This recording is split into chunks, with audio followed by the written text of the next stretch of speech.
pense que ce plaidoyer entre dans la direction même et en cohérence avec la réforme qui est préconisée et que porte le ministre garde des Sceaux, ministre de la Justice.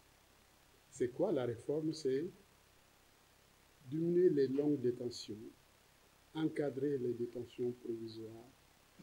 Ça signifie quoi au fond? Le sens et la portée, c'est on veut rendre plus humaines les décisions de justice, surtout en ce qui concerne les détentions provisoires. Donc, ce que je dis là, c'est un plaidoyer, et je l'ai dit, j'ai félicité, remercié Madame le ministre, parce que ça prend en compte cette préoccupation que nous avons de pouvoir protéger les droits humains et de pouvoir les promouvoir partout. Rendre plus humains ou plus humaines les décisions de justice, quel que soit d'ailleurs le niveau. Parce que celui qui a fait l'objet d'une... qui a été au procès, qui a fait l'objet d'une condamnation et qui est arrêté, mis en prison, même là où il est en prison, Madame le ministre le disait tout à l'heure, ces droits humains doivent être protégés.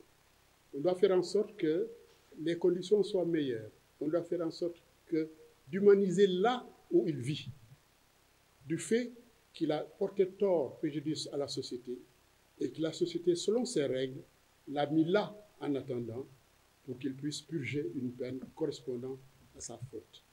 C'est pour dire donc que cette réforme-là, elle entre en droite ligne dans ce que nous préconisons, rendre plus humains les actes de justice, plus humaines les décisions de justice, plus humaine même la détention.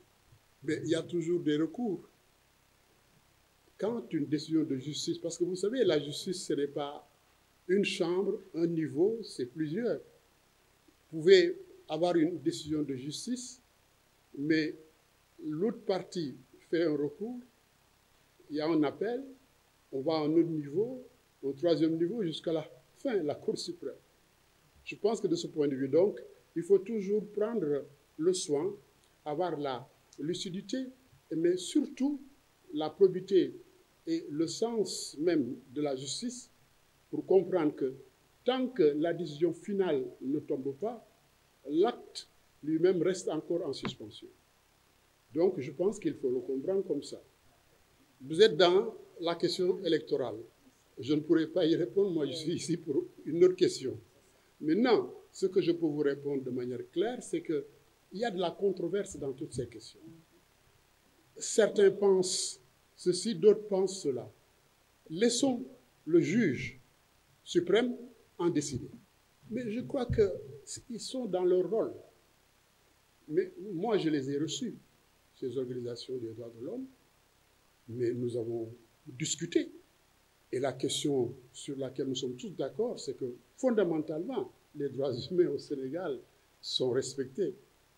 La question maintenant, c'est pour chaque cas particulier, il y a peut-être une réponse particulière, un traitement particulier.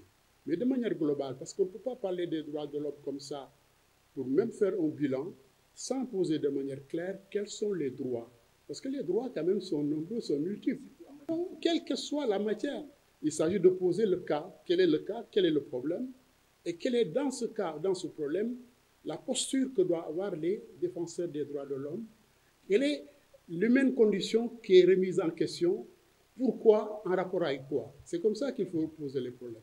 Mais on ne peut pas globaliser et dire au contraire, parce qu'aujourd'hui, l'indice qui permet même de montrer que le Sénégal est dans le droit chemin est organisé et gouverné sur la base des normes qui transcendent même notre propre pays, mais des normes humaines admises partout.